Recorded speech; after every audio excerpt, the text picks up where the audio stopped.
Welcome to the News Hour on this election eve. With only hours left for Vice President Kamala Harris and former President Donald Trump to reach voters, the candidates are crisscrossing crucial swing states tonight that could decide the election. More than 80 million Americans have already cast their ballots in this year's election, and tonight there are new signs of momentum for Vice President Kamala Harris. But neither side is taking anything for granted in the waning hours of this unprecedented election cycle. Our coverage tonight begins with Laura Barone-Lopez. In a mad dash to the finish, Vice President Kamala Harris and former President Donald Trump rallying their supporters tonight to get out and vote. Here's my only purpose in even being here today: get out and vote. You know that. Are we ready to do this? We're ready to get out the vote. We're ready to win. Trying to convince any remaining undecided voters to come to their side. Most national polls show the race in a dead heat, but there are some signs that voters may be opting for Harris. The latest PBS News NPR Marist poll shows Harris up 4 points against Trump among likely voters nationally. It's the first time she's shown a lead greater than the margin of error. Harris even appears to have a slight lead in decidedly red Iowa.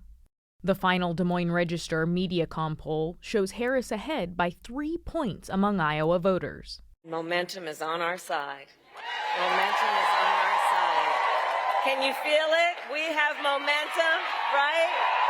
You know, they have an expression, I hate the expression actually, but it's ours to lose. Both campaigns are engaging in an all-out battleground blitz today. Former President Trump fanning out across 3 states with 2 stops in Pennsylvania. But Vice President Harris is holding every single one of her 5 final events in the Keystone State, the biggest electoral college prize of the swing states. We need everyone in Pennsylvania to vote because you are going to make the difference in this election. You will. So here's how I think about things. We are all here together because we love our country. And when you love something, you fight for it. Trump and Vance were also out today in North Carolina and Wisconsin. I'd like to begin by asking a very simple question. Are you better off now than you were 4 years ago? You don't have to agree with everything that I say, every policy proposal that we have. You don't have to agree with everything that Donald J. Trump says. But what we know is that when Donald Trump was president, you could afford to pay your bills.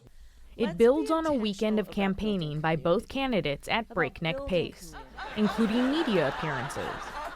Vice President Harris popped in for a lighthearted surprise on Saturday Night Live. Now, Kamala, take my Pamela. The American people want to stop the chaos and end the drama.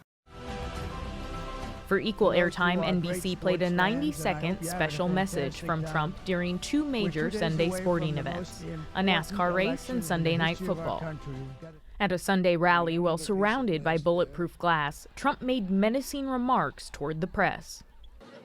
And I have this piece of glass here, but all we have really over here is the fake news, right?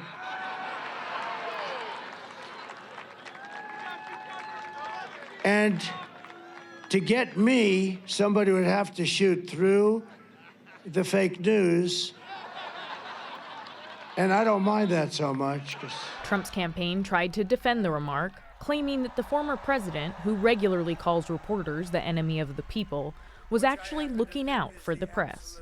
And despite running well behind Harris with women voters, Trump laughed when a supporter of his compared the vice president to a sex worker. She's a significant liar. And when you lie about something so simple, she never worked there. But I did a little bit. This weekend, Trump also appeared to endorse a proposal to remove fluoride from public water utilities, an idea floated by Robert F. Kennedy Jr., who frequently spreads public health conspiracy theories. In the final stretch, Trump has repeatedly said he will put Kennedy in charge of health policy if he wins. We have a mess on our hands. We got a bunch of cheaters that all they do is think about how they can cheat. And as Trump lays the groundwork to call the election stolen with baseless claims of cheating, Harris is warning voters that Trump may prematurely claim victory Tuesday night, like he did in 2020.